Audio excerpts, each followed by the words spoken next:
je veux m'adresser à tous les chrétiens, à tous les hommes de Dieu, à travers le monde. Je veux m'adresser à toute personne voilà, qui va trouver cette vidéo, sur qui cette vidéo va tomber.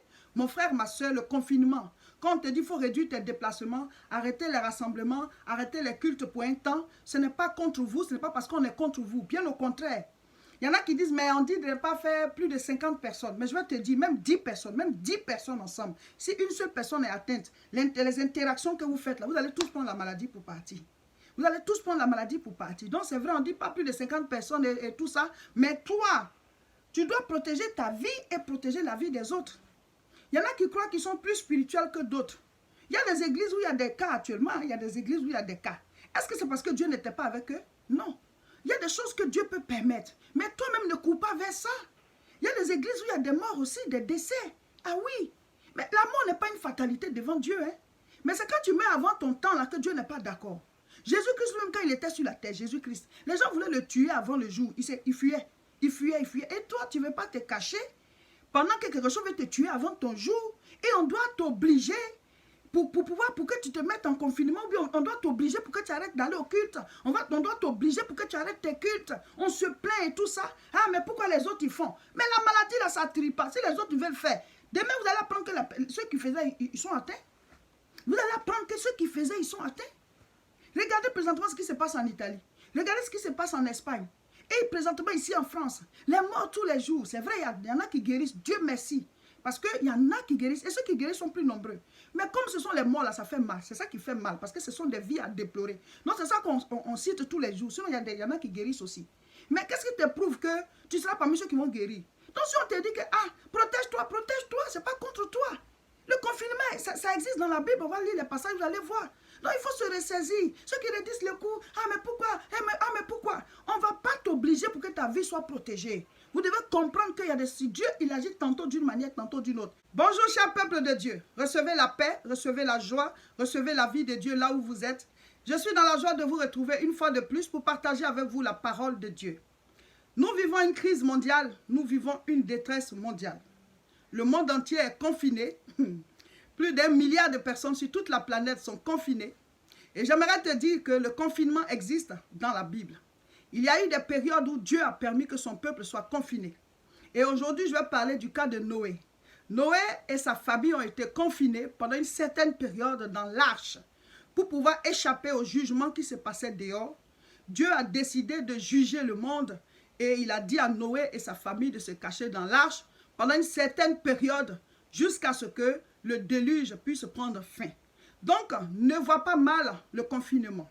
Parce que si tu n'as pas compris les signes des temps, si tu n'as pas compris la manière dont Dieu agit, si tu n'as pas compris ce qui se passe, tu vas t'en prendre aux circonstances, tu seras énervé, tu vas mal vivre la chose, alors que Dieu veut te mettre à l'abri, alors que Dieu veut te protéger, alors que Dieu a un plan pour ta vie.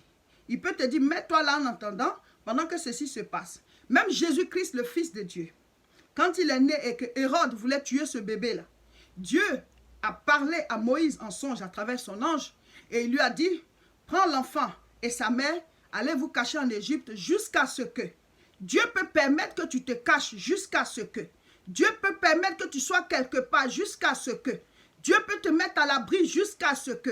C'est pour cela que je veux parler à tous ceux qui suivent cette vidéo. Certaines personnes aiment raidir le coup. Certaines personnes aiment résister à tout.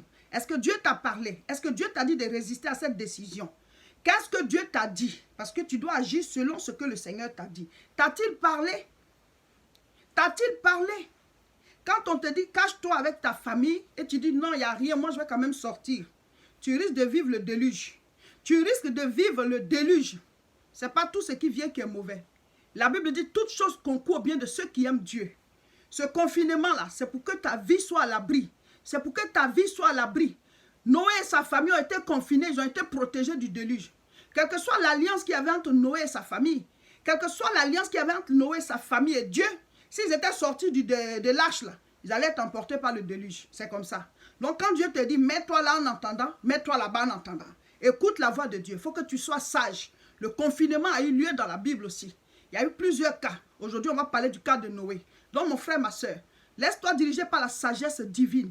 Même le monde a été créé par la sagesse de Dieu. C'est par la sagesse que Dieu a créé le monde. Donc sois sage dans cette période-là. Sois sage. Écoute la voix de Dieu. Le confinement, c'est Dieu qui l'a permis pour que ta vie soit à l'abri. Et pendant que tu es dans cette hache-là, où Dieu t'a dit, mets-toi là en entendant là, il faut que tu sois en prière. Limite, pour ceux qui ne sont pas encore confinés, limitez votre déplacement. Vous-même, là, cherchez à vous confiner. Prenez des décisions par rapport à la protection physique de votre vie et prenez des décisions spirituelles par rapport à la protection spirituelle de votre vie. Nous devons combattre spirituellement et physiquement ce qui combat le monde. Nous devons nous lever et combattre dans la prière et poser des actes physiques pour que physiquement ça puisse aussi se faire. Dieu peut agir de plusieurs manières. Il peut te dire, reste là, je vais te protéger. Ou alors il peut te dire, cache-toi, je suis en train de te protéger comme ça. Je te protège de cette manière-là. Vous voyez. Et il y en a aussi qui ont décidé de faire des vidéos pour accuser les hommes de Dieu. Ce n'est pas la bonne manière. Hein? Parce que présentement, nous devons être unis pour pouvoir prier. Mais s'accuser les uns les autres, là, c'est inutile. C'est inutile. Il y en a qui disent, mais, ils sont où maintenant les hommes de Dieu? Là, ils sont où maintenant qui disent qu'ils manifestent la puissance là, qui viennent maintenant détruire le coronavirus. Mais vous n'avez pas compris la parole de Dieu, vous n'avez rien compris du tout. Et vous qui partagez ces genres de vidéos là, si vous n'avez rien compris, vous êtes en train de briser la foi de ceux qui vont regarder. Qu'est-ce qu'un homme de Dieu peut faire contre ce que Dieu a laissé passer? Qu'est-ce qu'un homme de Dieu peut faire? Notre puissance n'est pas plus que Dieu. C'est Dieu qui agit à travers nous. Vous comprenez? Donc ce que Dieu n'a pas décidé de faire, toi tu ne peux pas le faire. La Bible nous parle des signes des derniers temps dans l'Apocalypse avant que le Christ ne revienne. Et tous ces signes-là vont se manifester. Et quand ça sera en train de se manifester, aucun homme de Dieu ne peut prier pour que ça s'arrête.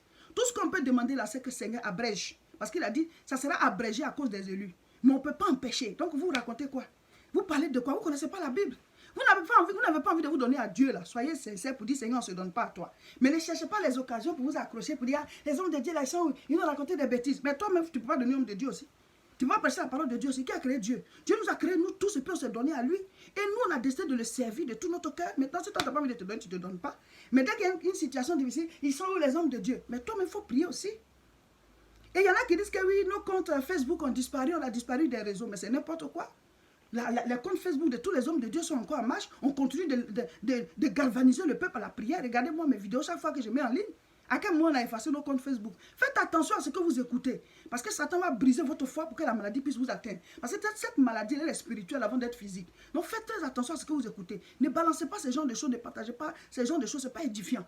Restons unis pour prier, pour que Dieu fasse grâce. Parce que ce n'est pas la prière que le Seigneur agit. Quand on prie, Dieu il inspire les médecins, il inspire les chercheurs. Et je dis toujours que les médecins soignent, mais c'est Dieu qui guérit. Donc soyons un.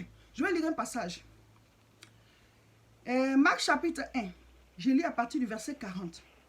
Un lépreux vint à lui, on parle de Jésus, et se jetant à genoux, il lui dit d'un ton suppliant, si tu le veux, tu peux me rendre pur. Ça veut dire quoi? La Bible dit qu'un lépreux est venu voir Jésus, il lui a dit, si tu veux, tu peux me rendre pur. Ça veut dire que si tu ne veux pas, tu ne peux pas. Tu ne vas pas le faire. Ça montre que tout ce qu'on fait comme miracle, il faut que Dieu lui-même le veuille d'abord. Si Dieu ne l'a pas voulu, ça ne sera pas fait. Donc un homme de Dieu lui-même va venir s'arrêter là. Quand Jésus, on l'a crucifié, on a mis le clou dans sa main. Est-ce que ce n'est pas rentré? C'est rentré. Son sang a coulé. Parce que là, il était dans sa dimension humaine. Donc en tant qu'être humain, là, en tant que pasteur, mais tu peux être atteint. Donc qu'est-ce que vous racontez? Si Dieu dit ce miracle ne se fera pas, il ne se fera pas.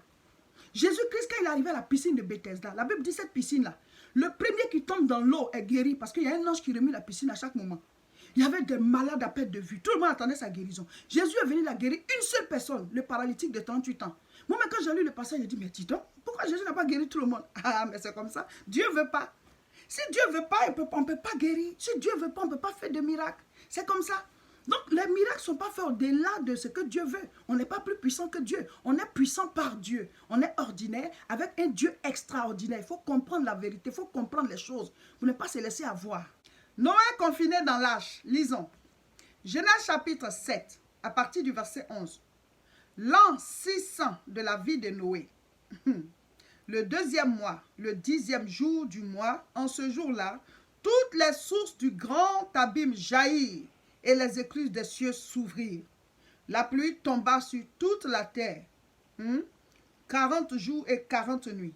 Ce même jour entrèrent dans l'arche Noé, Sem, Cam et Japheth, fils de Noé, la femme de Noé et les 3 femmes de ses fils avec eux. Amen. Je vais lire maintenant Genèse chapitre 8. Voilà, vous pouvez continuer, vous allez voir. Je lis le verset 14. tous les animaux selon leur espèce, tout le bétail, voilà. Dieu voulait aussi sauver les espèces animales, voilà, espèce par espèce. Voilà, donc maintenant je vais lire Genèse chapitre 8, le verset 13, à partir du verset 13. Il dit, l'an 601, vous voyez? Donc au départ, l'an 600, on parle de l'âge de Noé, hein. Il avait 600 ans, mon frère, ma soeur, les gens vivaient longtemps avant, hein. Donc il avait 600 ans quand ils sont rentrés dans l'âge. Maintenant on dit l'an 601, ça veut dire qu'ils ont fait un an dans l'âge. Je ne dis pas qu'on va faire un an en confinement, hein. Mais je suis en train de vous dire, prenez courage, faites-vous un nouveau moral, dites-vous, Dieu veut me protéger d'un certain déluge. Ne prends pas la chose en mal. Parce que plus tu prends en mal, plus tu ne vas pas supporter. Tu vas vouloir sortir forcément et puis on ne sait pas à quel moment le virus peut te prendre. Parce que ça se promène, on ne sait pas à qui tu peux toucher ou bien quelque chose que quelqu'un a touché. Toi aussi tu vas toucher sans le vouloir, tu vas frotter quelque chose sur ton visage et c'est parti. Vous voyez. C'est pour ça que quand Dieu dit mets-toi là en attendant, il ne faut pas redire le coup, lui sait ce qui se passe. Donc, Genèse chapitre 8 à partir du verset 13. L'an 601, le premier mois, le premier jour du mois, les eaux avaient séché sur la terre. Noé ôta la couverture de l'âge, il regarda, et voici la surface de la terre avait séché. Le deuxième mois, le 27e jour du mois, la terre fut sèche. Vous voyez, on dit la pluie est tombée pendant 40 jours. Mais pour que ça puisse sécher, là, ça a pris du temps, hein. Voilà, donc ils ont fait près d'un an dans l'âge là. Alors Dieu parlait à Noé en disant, sors de l'âge, toi et ta femme, tes fils et les femmes de tes fils avec toi. Fais sortir avec toi tous les animaux. Voilà, vous pouvez lire. Donc mon frère, ma soeur, le confinement là, Noé a vécu ça. Avec sa famille, sa femme, ses enfants et puis les femmes de ses enfants. Donc tu n'es pas le seul. Si tu es confiné, tu reçois cette vidéo là. Il faut te faire un nouveau moral. Dis-toi que je suis en retraite spirituelle dans la présence de mon Dieu. Je vais m'occuper de ma famille, je vais m'occuper de ceux avec qui je vis et je vais plus approfondir ma relation avec Dieu. Il y en a qui vont prendre ça comme une circonstance pour pouvoir regarder la télévision. Tu vas perdre quelque chose. Parce que je l'ai dit et je le répète. Après ce temps que le monde est en train de vivre, nous allons rentrer dans un réveil spirituel. La Bible dit la création attend la révélation des fils de Dieu. Des choses, Dieu va révéler ses enfants. Chacun dans un domaine. Dieu va te montrer ta destinée. Mais ça va se passer d'abord à travers ce temps d'intimité que nous passons dans sa présence où il permet que chacun reste tranquille. Amen. Même s'il n'y a pas encore le confinement chez vous, mais ils sont en train de réduire les différents rassemblements, les différents déplacements. Et c'est tout ça qui nous distrait. Dieu veut parler à nos cœurs. Dieu veut se révéler à nous. Donc utilise ce temps-là comme un temps de retraite spirituelle. C'est Dieu qui sait à quel moment ça va prendre fin. Ça sera annoncé. Mais à partir de là, il y aura aussi certaines explosions dans le monde entier. Il faut que tu fasses partie de ces explosions-là.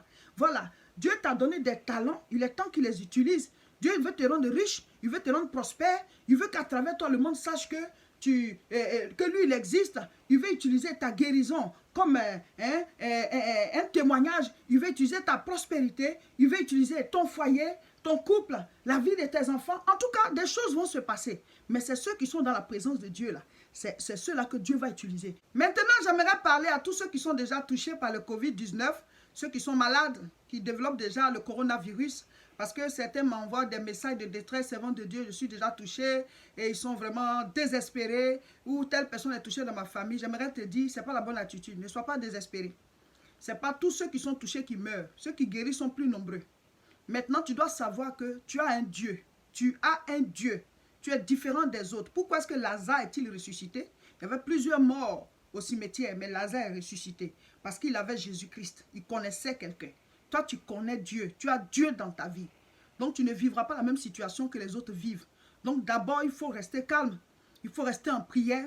Il faut combattre physiquement. Prends le traitement et spirituellement prie. Tu vas sortir de là avec un témoignage et tu feras partie de ceux-là qui sont guéris, des chrétiens qui étaient touchés et qui sont guéris et tu rendras témoignage. Donc, tout va bien. Ne cède pas à la panique, ne cède pas à la peur. Depuis que cette crise a commencé, nous avons prié régulièrement. Et à un certain moment, on a lancé un jeûne sur 4 jeudis. Donc demain jeudi, nous allons encore faire un jeûne de prière de 6h à 18h. Ce dimanche, comme le dimanche dernier, on va faire la prière en direct. On va faire la prière en live. C'est à 10h30, heure de la France. Regarde l'heure que ça va faire chez toi et connecte-toi sur notre page Facebook, Réseau International Richesse. Peut-être que tu es sur d'autres pages où tu me suis. Peut-être que tu me suis sur YouTube. Mais allez-y vous abonner aussi sur Réseau International Richesse. Parce que comme là-bas, il y a plus d'abonnés, c'est là-bas qu'on fait les directs. Donc abonnez-vous et ce dimanche à 10h30, connectez-vous.